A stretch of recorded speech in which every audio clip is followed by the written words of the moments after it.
Welcome to another edition of Pressbox Ramblings, the final week of the District 8-5A season. We got some matchups that can determine some playoff slots and some playoff places. We're Harker Heights visiting Copper's Cove.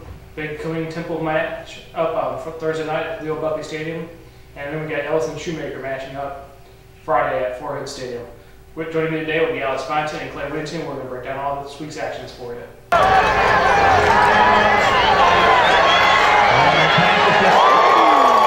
All right, joined now by Alex Byington. We're going to break down the Killeen Temple matchup, and also we're going to talk a little bit of Shoemaker Ellison.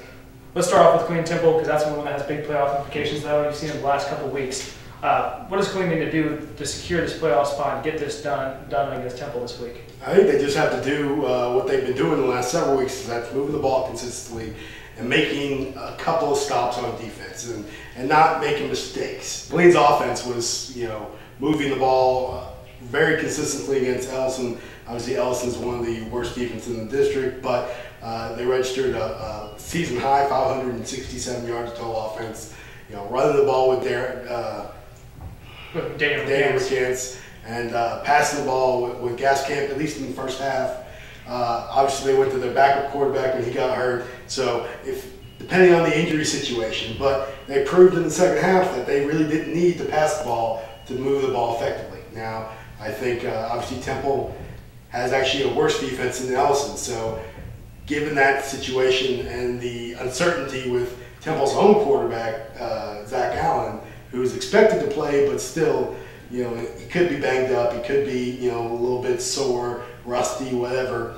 There's a lot of potential for Killeen to be a big win.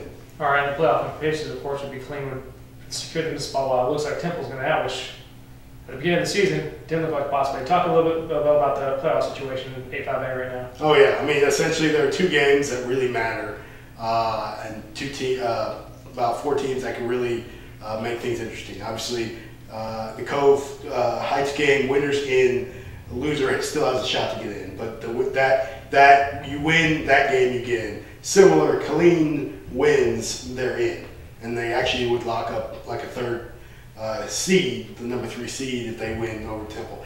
If Temple wins, it makes it a whole lot big mess. Essentially, the easiest thing that can happen for everybody in the district, the simplest thing is if Temple loses, then that pretty much locks in Cove Heights and Killeen in the spots behind Midway. So the rest of it could be a mess. All right, now 2 teams not looking at the playoffs at all, but trying to salvage a win at the end of the season, Shoemaker and Ellison. What are either of these teams going to do to come out and end their season with a win and end on a positive note, which have been disappointing seasons for both? They just need to essentially do what's gotten them to this point. Run the football and let their horses win. For Shoemaker, that's obviously run Johnny Jefferson. I'm sorry, it's going to be his last ever college or high school football game. He should probably get 45 to 50 carries. Get at least touches, maybe not carries, but touches.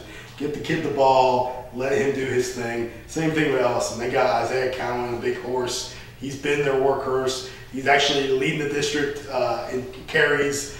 I think by 20 or 30. It's a convincing number, and all year he's just been consistently moving the ball.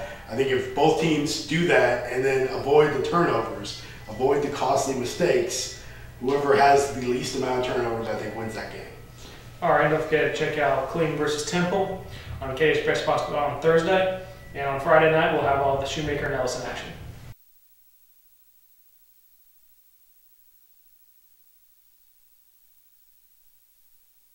Hi, it's Alex again, and I'm here with Clay Whittington to talk a little Cove, Harker Heights. It all comes down to one game. This is it for both teams. Right. Win and you get in. Lose, you still got a shot, but you control your own destiny. This actually would lock up the number 2 seed. So what's the key for this game, especially for Cove, who's kind of played well at times and had their upsets, had their missteps this year? Yeah, well, I think you said it. They're going to have to be on point. They have had times in the season where they've played subpar football, but when they do play up to their potential, then they're a tough team, especially offensively. They can hit you, and they can hit you repeatedly, and they can hit you quickly. And if you're not careful, they can have a double-digit lead and in no time.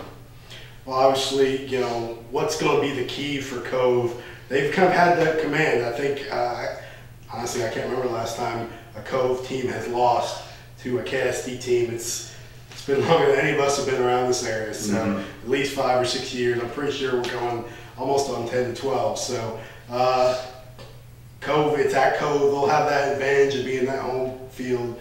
What does Cove have to do to pretty much make it easy for them? Probably the same thing they've done all year. Run the ball effectively and use. Seabold has been passing fairly well, enough to get him by. Last week he had a great game, over 200 yards, 5 touchdowns, but that's not going to happen too often.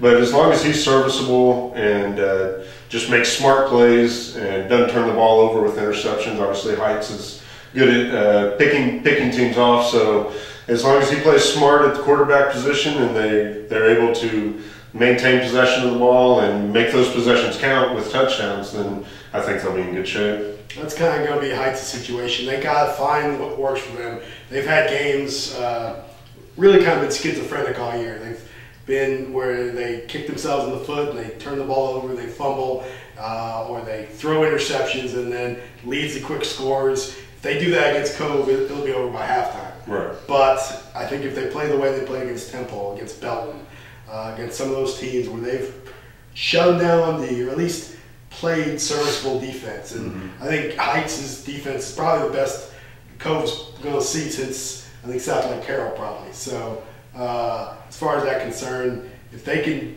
keep them in check and then run the ball with Marcus Anderson and run the ball with Terrence Goodwin and kind of move and spread things out, control the clock, kind of like what you think you're saying Cove wants to do. If they can do that, I think it'll be a close game to the end. So Heights hasn't become.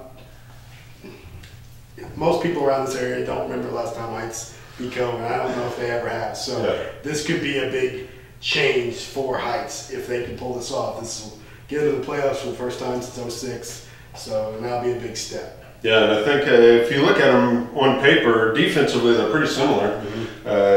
Cove has given up a few more points, a few more yards for the season, but they're pretty close defensively. Offensively is where Cove has the advantage. I think over the course of the season they've scored over 200 points more than them. So it's really going to, if Cove's offense is able to do what it normally does and their defenses do what they're supposed to do, I think Cove has an advantage on the offensive side of the ball. No, very true. If Cove's offense is working like it's done before and like it was last week, it could be a long day for Heights. So thank you. Watch that game. It'll be on the radio and online, KDsPressbox.com, Friday at 7:30. So thanks. See you then.